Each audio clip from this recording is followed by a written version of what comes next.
I wouldn't watch Supernatural if it cured whatever's going on with my beehole. And that's terrible. Let's go.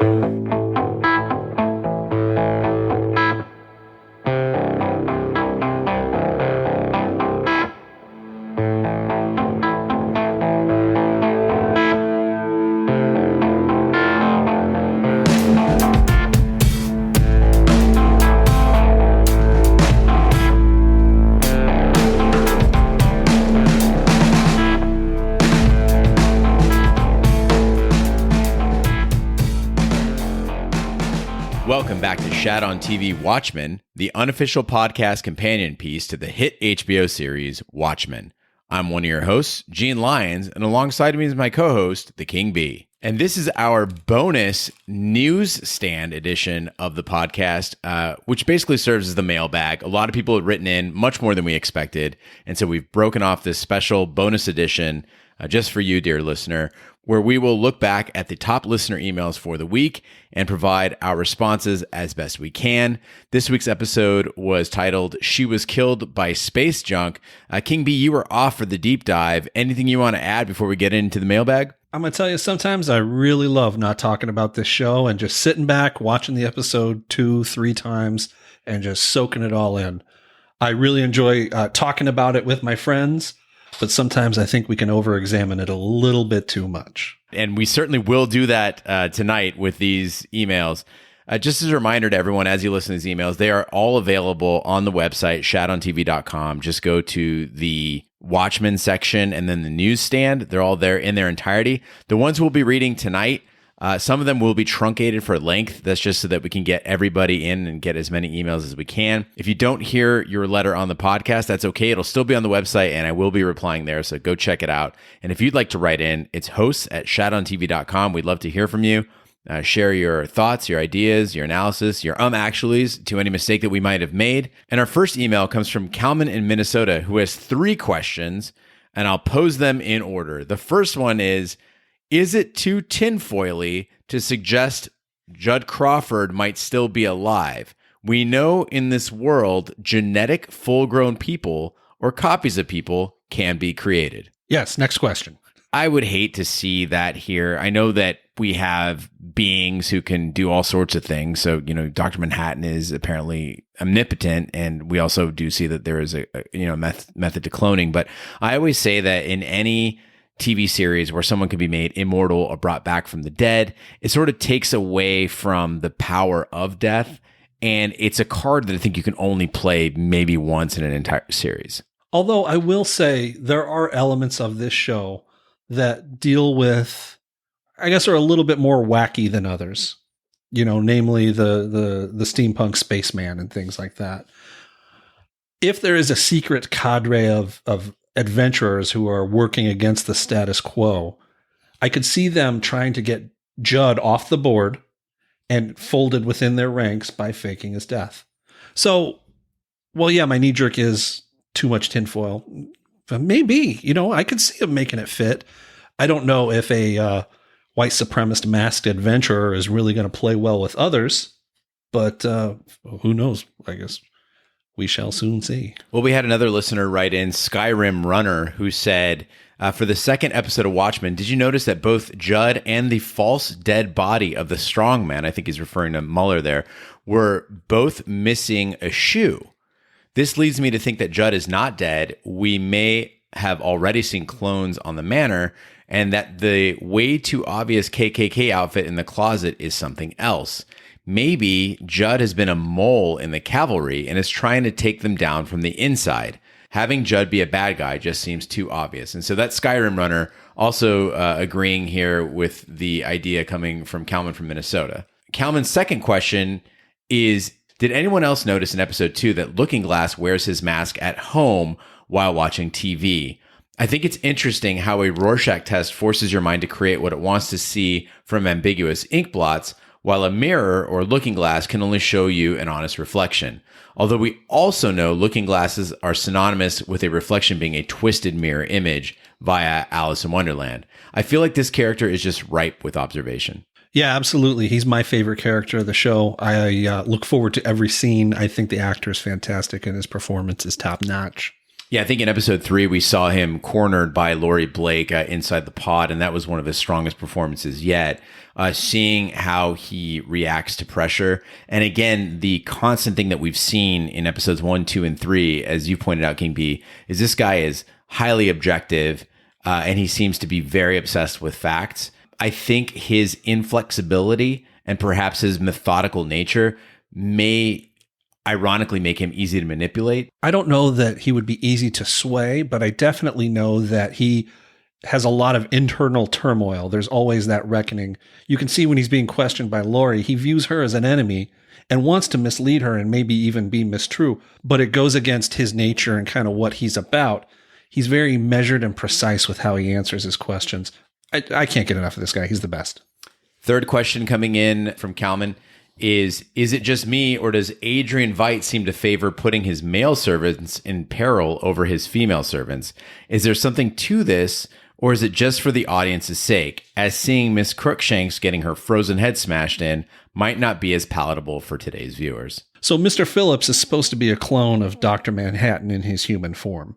What you've got is sort of a Lex Luthor Superman sort of envy here.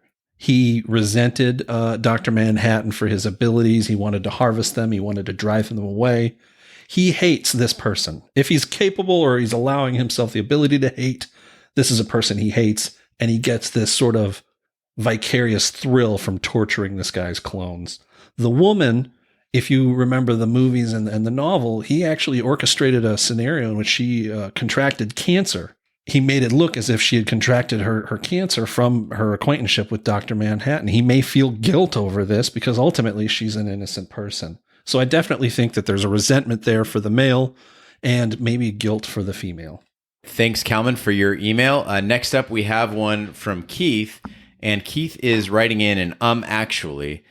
Keith says, just getting to this, an emailer refers to Don Johnson's widow as Jean Smart, and refers to her work in Fargo. Actually, Jean Smart's character is Laurie, who is not introduced until episode 3. That's a different actress.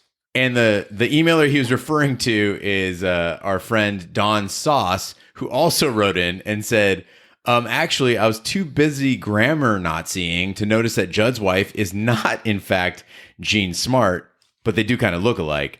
So good for Francis Fisher? Anyhow, is it just me, or did this episode seem like it was airlifted via disembodied steampunk magnet from a different show and dropped by Captain Blue Schlong into the show that we've come to know and love for 2 episodes? That the introduction of the real fake Silk Spectre would shake things up was inevitable, but in my humble opinion, episode 3 straight up smoke monstered the tone and genre of the series to this point. Here's hoping they're able to pull it off, and that comes from Don Sauce. Now, the King Bee's kind of shaking his head because he didn't watch Lost. The smoke monster was this kind of thing that occupied the island and killed people and changed things, and was kind of like this Deus Ex Machina, where it was the answer to fucking everything was smoke monster. I am loath to read articles that review or talk about or speculate on TV shows that I watch. I figure I can do that just fine on my own. But I did read one article about the woman who wrote this episode. She had brought it up in a writer's room, the joke about the blue dildo. And Lindelhoff said, great, put it in. And she thought he was calling her bluff, but no, the guy just likes dick jokes, and they decided to put this one in. Yeah, I'll admit it's a little off tone. I don't think it really does anything for the story. Same as for the movie, the sex scene in Archie, the owl ship, kind of just doesn't fit in that film. I think this is a scene that doesn't fit in this show. All right. Thanks, Keith and Don, for your emails. Next up, we have one from Jay Nada. Is it a coincidence? The Turner Diaries, as you probably know, is a white supremacist fantasy novel that details strategy on how to cause a collapse of society. However, it was sold and marketed to the public initially as a gun rights fantasy, where the people take down the government, which is becoming more and more liberal. A lot of parallels. Rorschach's journal visually is similar. Ideologically, the Kavalry was sparked by gun confiscating. Same old American story. White folks and their guns. Thoughts? And he includes these photos of the Turner Diaries and the Rorschach Journal as displayed on episode 3 of Watchmen.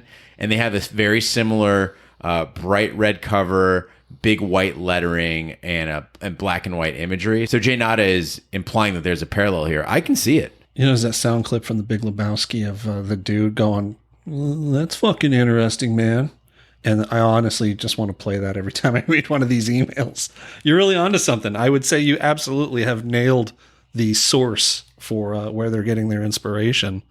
It's interesting, and I'm constantly surprised at how much knowledge everyone has of white supremacist literature. Yeah, something that Roger Roper pointed out, I think they got cut from an earlier episode for length, among many things, is this idea of the Turner Diaries and basically manifestos in general. And so Raj kind of went through and said, hey, look, the Turner Diaries and Mein Kampf and literature that's used to spread the message of ISIS and all these other ideologies, typically these manifestos are not works of journalistic integrity. They're normally some sort of a narrative or a fantasy that's written disingenuously by the author. So in this case, you've got the Turner Diaries, which, again, as you said, Jay Nada, was a gun rights fantasy where people were taken out in the government. What's different, I think, about Rorschach's journal is that it doesn't seem to spread a particular ideology or make him out to be really a hero. It seems like a much more, I mean, certainly biased, but a much more of a catalog of things that he's observed. It does kind of strike me as interesting that if a document or a text exists that is just a strict condemnation, exists in a world where people don't really fucking believe anything anymore, then maybe like the truthfulness or the accuracy of it just don't matter. I mean, I don't think it ever has, though. Manifestos going back for decades have never really been, people don't check it out. They go, this is a story that confirms my bias, and therefore I'm going to go with it. Oh, man, what a weird world we live in. Thanks, Jay Nada, for your email. Next up, we have one from Annie Joseph, who thankfully pointed this out. Annie says that you guys probably already know this, but Henry Louis Gates Jr. is also the professor who was arrested trying to get into his own house in Boston and ended up having that beer summit with President Obama and the police officer who arrested him. Listener Michael Mack also pointed this out. So we had talked about Skip Gates being in episode 2 of Watchmen, and we're like, oh, he has a PBS series, and oh, he's an intellectual, and forgot the big news item was, yeah, he's the guy that was arrested trying to get in his own house out in Massachusetts. Great catch there, Annie. She also asks why Angela gave money to the grandfather of her children. Was it just to get rid of him? And then also when Angela and Topher are talking, it's revealed that his parents were killed during the White Night. If he knows that, why would you keep his real grandfather away from him? I mean, if you're going by the dress code, maybe there's some weird lingering feelings going on there. I mean, there is a black versus white mood that's going on. That could be a potential factor. There was probably likely a custody battle that took place that enabled this to happen. There's going to be sore feelings with that. Those sort of monetary exchanges and bitter feelings, though, that's just real life stuff right there. Clearly, the grandfather brings up the reparations with Angela in a very spiteful way and then is able to be bought out with a check. I don't think that he's like the most upstanding dude that you want around your kid. If you can buy him off, by all means do. Thanks, Annie, for your email. Next up, we have one from Tom from Chicago, our old friend who's listened to several podcasts.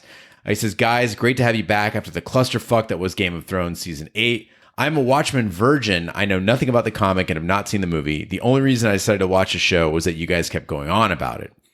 I was a little apprehensive going into the start of the season, but so far I'm loving the show for a number of its elements. 1, dialogue, which demonstrates better than anything else why this is a quality offering. The scene between Looking Glass and Sister Night in the car in episode 2 was verbal chocolate. 2, abstractism through surrealism. I'm a big Dolly fan, and I think the surrealism of events in the show allows for abstractism for the world of the show. But most importantly of all, who cannot love Baby Squid Rain and Jeremy Irons? 3, characters and actors. I love their depth and grayness of morality. Regina King and Tim Blake Nelson are the standout stars. Also, Judd singing to the two families around the dinner table was a low-key but impactful scene and one to make one smile at the start of what is turning out to be a very dark story. 4, world building. Like in The Leftovers, the world building is very subtle and is done through the character backstory vignettes. I love that approach. And finally, 5, the pace. I don't need to have action and reveals from start to finish of every episode. Sometimes the scenes that can seem the most mundane can say the most in terms of story development. Also, the seeding of too many mysteries was my one gripe with Westworld, and let's not even mention Lost in that regard. I think after 3 episodes now, we have had a quick resolution to some initial mysteries and setting the stage for the big overarching mysteries for the latter part of the season. Thanks again for taking time out of your busy lives to do this. Also, would love to see you guys do a podcast on The Handmaid's Tale. It seems to align well with the type of story you like to cover. Keep fighting the good fight and never give in to the haters, left, right, or any other binary thinking closed-minded fucks. Best, Tom from Chicago. What a nice email from Tom from Chicago. Yeah, I mean, Tom, I'm so thankful that you write an email like this, and you've done it before with other series that we've done. Just actually looking at the show and really gauging if this is good television, what it's telling us directly. And it's funny that you mentioned that this show doesn't throw a ton of mysteries at us the way that Westworld and Lost did. The audience, I think, and King B and I were talking about this earlier tonight, has almost been programmed to look for them now. So even if a show is just trying to tell you a story and reveal it to you, a lot of times I like to watch that mystery unfold and really let it get me, let it surprise me. And sometimes I do think that we dig too much. So in this case, I think a lot of the audience is going online, going on to Reddit, trying to dig and figure everything out and ruining the story for themselves. I think the characters and the actors portraying these characters are really doing a lot of the heavy lifting here, and they're doing a fantastic job. When Judd is consoling the woman, the wife of the police officer who had been shot, she looks up and he goes, "Yeah, I get it. You probably hate my fucking guts and want me to get the fuck out of your house." And she looks up at him and she goes, "He really liked you." And he goes, "No, he really likes me." Like there's just that charisma and that perfect delivery from a real acting professional that really draws you into that scene, and it makes it so human. Thanks, Tom, for your email. Next up, we have one from Richard. Richard writes, as a new listener, I'd like to thank you for your refreshingly intellectual approach to your Watchmen podcast. And as a teacher of theology, philosophy, and religious studies here in the UK, I'd like to add my own insight into the mysterious tomato tree. In the second creation account within the Bible, Genesis 2, the tree of knowledge of good and evil's fruit is never actually identified. Many have identified it as an apple, but this is more to do with its Latin name and precious little to do with Hebrew. Some, however, have speculated that the forbidden fruit was actually a tomato. Therefore, by eating and crushing the fruit, Veidt is showing his contempt for God. Could this also be alluding to the oversight of a godlike presence, such as Dr. Manhattan? My money is also on a Martian prison, hence the spacesuit and the frozen body. Perhaps you're already aware of this particular insight, but if not, I thought you find it illuminating. Keep up the good work, chaps. Cheers, Richard. So, Richard, there was a lot of debate over the fruit itself. People were like, oh, is it a persimmon? Is it some sort of a genetically modified tomato? Is it just a regular tomato? What's going on here? I didn't even know tomatoes grew on trees. I thought they were a ground vine fruit, which I believe they are, right? You can put them in a cage that kind of suggests they grow upwards, but no, that's coming off of a tree like an apple would. I've got a little bit of horticultural experience I won't get into, but you can graft one plant onto another. I don't know that a tomato would take from a tree, but, in my youth, I hated tomatoes, so I would definitely give them forbidden fruit status. Thanks, Richard, for writing in. And interestingly enough, a tie-in to his Dark Materials, which just debuted on HBO, is in his Dark Materials, late in book 1, The Golden Compass, there's a great discussion of the Garden of Eden and forbidden fruit that I thought was really interesting. Now, of course, it's in a parallel universe where, humans have demon companions and stuff, so it's not 100% accurate, but it was very enlightening about the nature of the forbidden fruit. So thanks, Richard, for writing in. And if you guys aren't watching his Dark Materials, we're not covering it, but you really should. I really enjoyed the Golden Compass movie. Really? With Nicole Kidman? I fucking loved it. You're like one of the few people who like that. That's a shame. I think it really got a bad rap. That bear fighting scene in it is tremendous. The bear fight itself in the book is really, really good. It's amazing in the movie. Spoiler alert, bears fight. Polar bears fight. Armored polar bears fight. Dirty. All right, next up we have one from Matt. I really like this one. Matt wrote in, hi gang, I'd seen the movie but never got into the novel until the new series came out. After watching episode 1, I raced through the book and was very impressed. Really great stuff. The supplementary material after volume 11 might have a link between Veidt and the 7th Cavalry, which I don't think has been mentioned yet. Maybe something to think about. And he included this image, and it's really, really great. In the image, you can see an interview between the Nova Express, the liberal-leaning publication, and Adrian Veidt, and they're talking about the future. And he says, it all depends on us, on whether we individually want Armageddon or a new world of fabulous, limitless potential. That's not such an obvious question as it seems. I believe there are some people who really do want, if only subconsciously, an end to the world. They want to be spared the responsibilities of maintaining that world, to be spared the effort of imagination needed to realize such a future. And of course, there are other people who want very much to live. I see the 20th century society as sort of a race between enlightenment and extinction. In one lane, you have the 4 horsemen of the apocalypse, and then the Nova Express reporter says, and in the other, and Veidt responds, the 7th Cavalry, and laughs. So I didn't realize, we'd been tying the 7th Cavalry to the KKK and basically and Custer. I didn't even catch this link to the graphic novel. Yeah, a lot of these text sections of the graphic novel went unread. Typically, the guy that's going to sit down and read the funny book, he's not really interested in the text wall sections that follow. What's really funny is Matt says he raced through it, but then also read the text wall in volume 11. So it's a good one, Matt. Dude, I am so guilty of this too. If you give me a graphic novel or a comic book, I'll read through every panel. And then I get to the end and realize I forgot to look at any of the pictures. And I have to go back and look at the pictures. I feel like such an asshole. Somebody worked very hard on that, and I didn't care.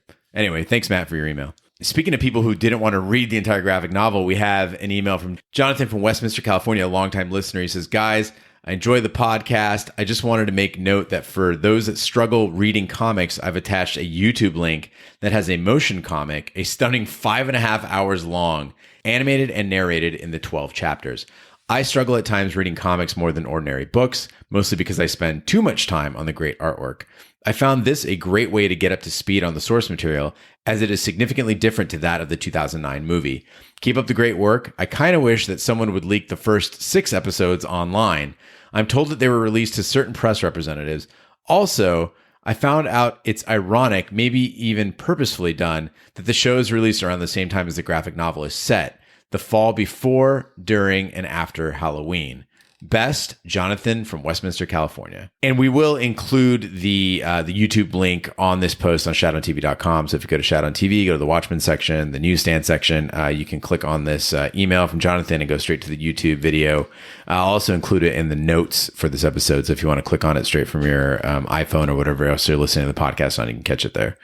How many mattress ads do you think you'll watch in 5.5 hours of YouTube? It's on the account Fat Man Rock Videos, so maybe he hasn't monetized it. With a name like that, I would. All right, Jonathan, thanks so much for your email and all the emails you've sent us over the, years, months. We really appreciate you leading people to that resource. So for those of you who aren't big graphic novel readers because you get distracted by the artwork, there is an animated series on YouTube. Next up, we have one from Tracy in California. And Tracy writes in, I absolutely love this episode. And I loved this version of Laurie Blake. This felt like the show hitting its stride and very Watchmen-like while still telling its own story. I like that we got to find out what happened with some of the Watchmen from the comics. I'm glad they waited a few episodes in so we got to spend time with the new characters first. The framing of Laurie's joke is fantastic. She has clearly become like her father in a lot of ways, down to taking his last name. I really like Petey. As for the attack at the memorial, I don't think Laurie is involved, but I do think it was set up by Keene to further his agenda and political career, make him look like a hero, increase people's perception of how dangerous things are. I don't think Laurie's shooting the terrorist was part of the plan, though. As for Ozymandias, I tend to think he's on Mars with Dr. Manhattan. I find it interesting the letter from the game warden talks about the terms of their agreement or arrangement, but I also get the sense he's trying to escape, including the spacesuit thing he seems to be building. It'll be fascinating to see where this is going. Thanks for all you do, and I'm so glad you're doing the Watchmen podcast.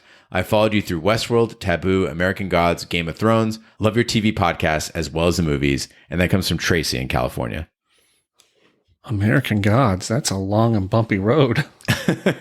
I agree with your evaluation of the introduction of Laurie Blake. I think it was fantastically done. This is my favorite episode of the series yet. And you made a really great observation that I didn't even think about until I read your email, which is they gave us the new characters first before tying us into the old ones. If they had done it the other way around, we would have been really stuck on Ozymandias and Laurie Blake and, and what's going on with the Night Owl. Are they going to get him out of there? And, Dr. Manhattan. And so I think that it's great that they worked it around kind of in reverse and gave us the new characters first, really putting the spotlight on the fact that characters like Looking Glass, characters like Sister Night, this story should still ultimately be about them. We don't want a rehash of the 2009 Watchmen. Thanks, Tracy, for your email. Next up, we have one that you'll appreciate, King B. This one comes from Lance from Houston. And it's about Jim Beaver. It says the actor Jim Beaver, who played Grandpa on the Porch, is also known for playing Bobby Singer for years on Supernatural, as well as playing Secretary of Defense Robert A. Singer on Amazon's The Boys. No tinfoil here, but when I hear him mentioned without noting Supernatural, the only thing I could think is idiots, Bobby Singer's usual epithet. I'm glad you guys are doing this, was looking for the Instacast and was worried something had happened to you until I checked Twitter. And that comes from Lance from Houston. So King B, although you did point out Deadwood, apparently you missed out on Supernatural and The Boys. I wouldn't watch Supernatural if it cured whatever's going on with my beehole. And I think The Boys was absolute trash. He's a fantastic character. I really like this actor. I loved him as Whitney Ellsworth. I think if I ever had a son, I would name him Whitney. A male child with a feminine sounding name makes life a little bit harder, and I think makes you a little bit more resilient as a result. But he's also the guy that sold Walter White guns in Breaking Bad. He's just a great guy. I love seeing him pop up. I had a woman living with me once who was out of home. She had an abusive and alcoholic boyfriend, so she left him, but she had a dog, so she couldn't get an apartment very easily. So I allowed her to stay with me for about 2 months. I go out a lot. I like to be out of the house a lot and stay very active. She would stay home all night long and watch Supernatural. I tried. I don't get it. It's not that I take joy in your misery, but I remember this story and loved hearing about it so very much. Also, my ex-girlfriend hit her with a drawer, so that was pretty cool. Moving right along, Sue Kripe from Rancho Santa Margarita, California writes in, hey guys, I'm so excited about this show and I'm listening to and reading everything I can. Your podcast is top on my list every week. One thing I didn't hear you comment on was that Tom Mison is the actor playing Mr. Phillips. I saw his name in the credits and I am a huge fan of his from Sleepy Hollow. I had to go back to this episode and find Mr. Phillips as I didn't recall seeing Tom. Even when I did see him on screen, it was hard to tell that it was him with his clean-shaven face. But then I re-listened to his voice and immediately heard Ichabod Crane. Can't wait for Sunday to get here now. I'll follow anything Mr. Lindelof does. I was and am an obsessed Lostie, and The Leftovers is one of my favorite all-time shows. Thanks for all the great insight and coverage in your podcast, Sue Kripe. I wouldn't watch Sleepy Hollow if it regrew my lost toenail. I never watched Sleepy Hollow. It seems like something that'd be right up my alley, but I got to say that every show so far that I thought was something I would love has ended up being something terrible. American Gods was a real big disappointment. I think that Taboo was not really what we quite expected. Peaky Blinders I thought was going to be great, and people still think it is. And I'm like, this show is it's an absolute turd. What? We've got haircuts and stuff. They're from Birmingham. Anyway, Sue, great eye on that. I'd never seen this actor before, Tom Mison. I think he does a fantastic job as Mr. Phillips. One of the things that we really haven't talked about in our recap and review of Watchmen is how I feel like every actor in here, which is typical of a Lindelof show, is playing well within the confines of their role. They're not trying to they're not looking directly at the camera and trying to stand out. Like you bring in a quality actor who has been a lead on another show and you're like, yeah, you're a clone. You get burned and frozen sometimes. Play your role. And he does it beautifully. Full disclosure, I did watch a couple episodes of Sleepy Hollow. It wasn't awful, but I don't have any desire to go revisit it. Well, we're going to get into another actor who is on the show. And this email comes in from Jack.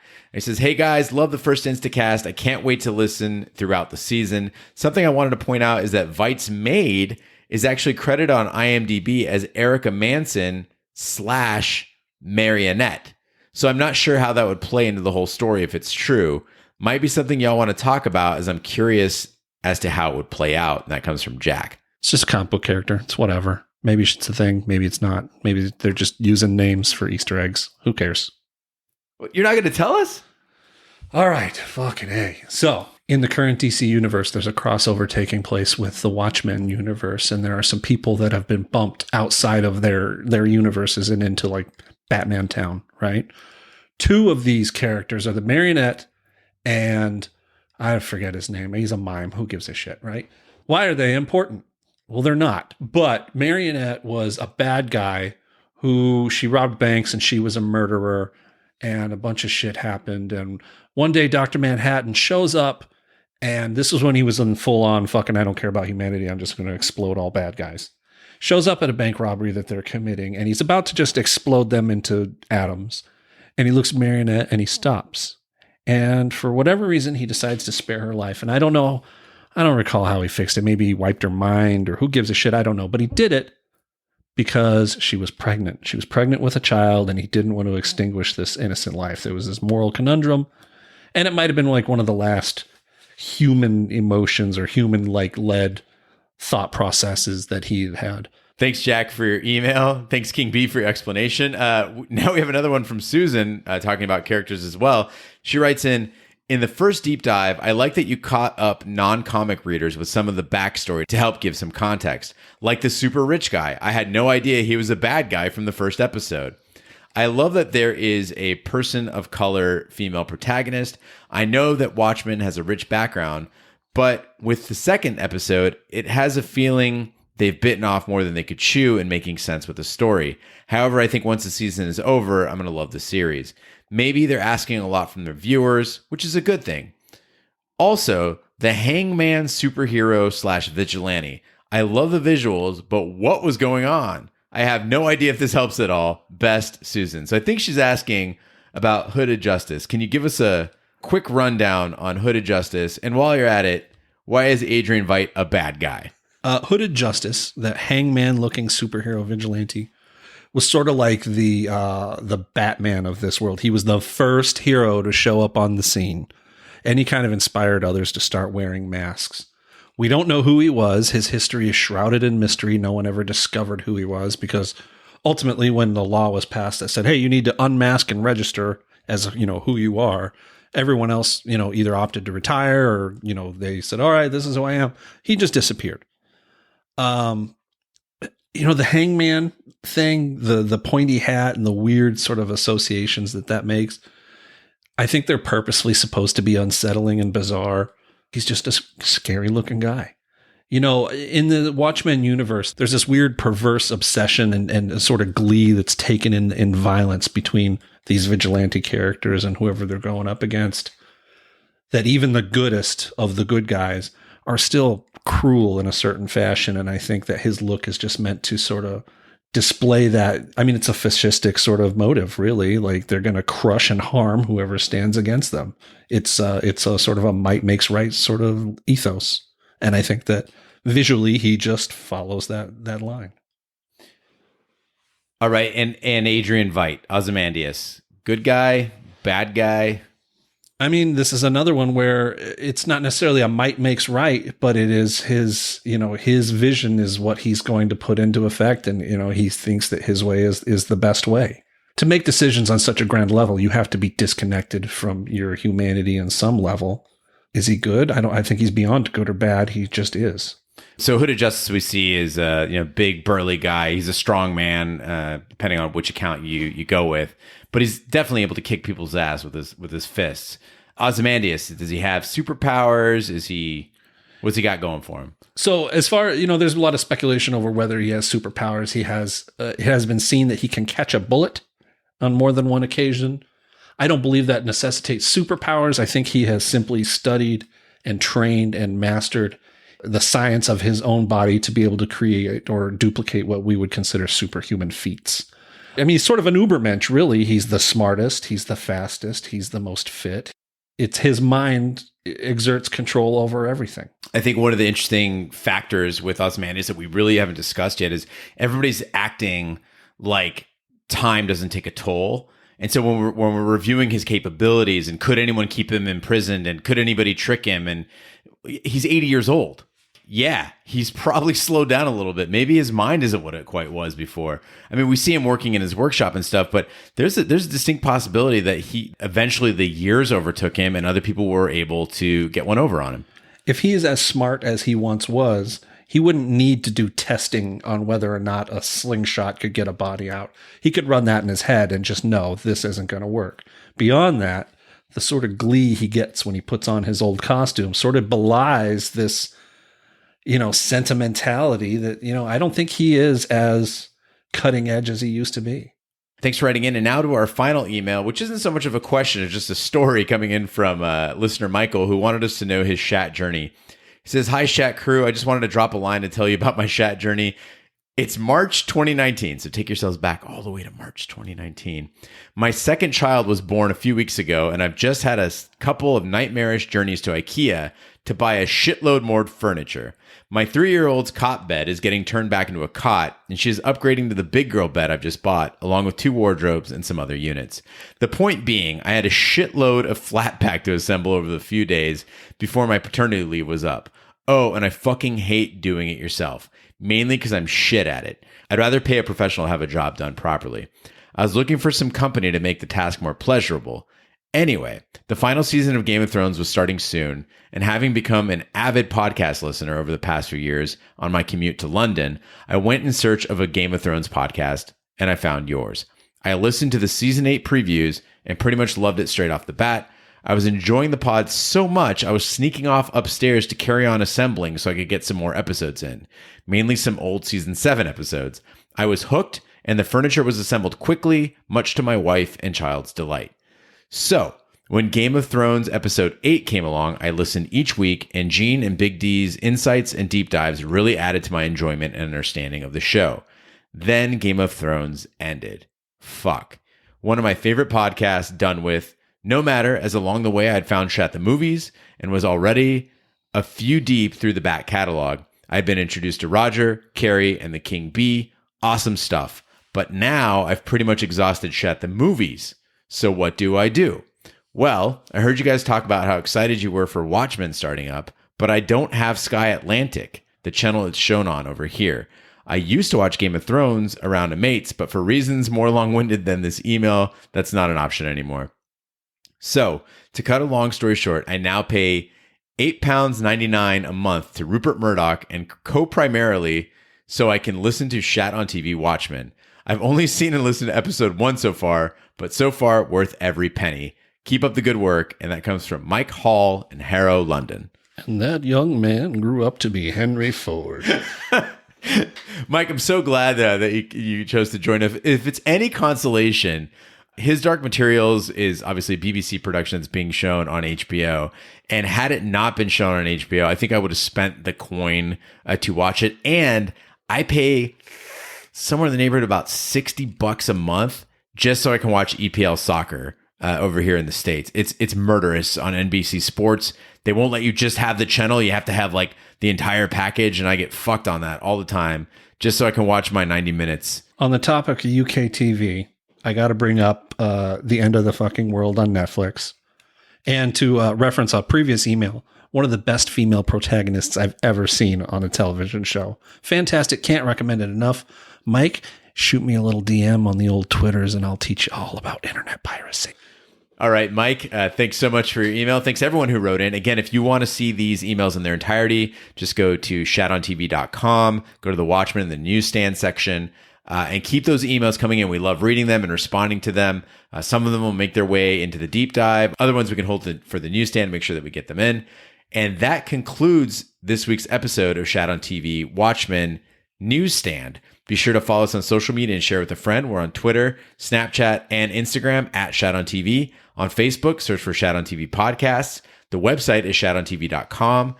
Email address is hosts@shatontv.com, where you can write to us for the Newsstand, where fine podcasts can be found, including iTunes, Google Play, Stitcher, Pandora, Spotify, and YouTube.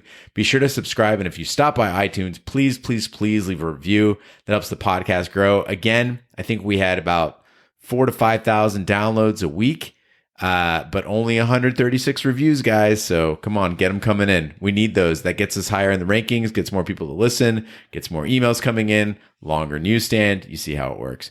On behalf of my co-hosts, the King Bee and Roger Roper, I'm Gene Lyons. Be sure to join us next week for episode 4 of The Watchmen. If you don't like my story, write your own. Take that, American gods.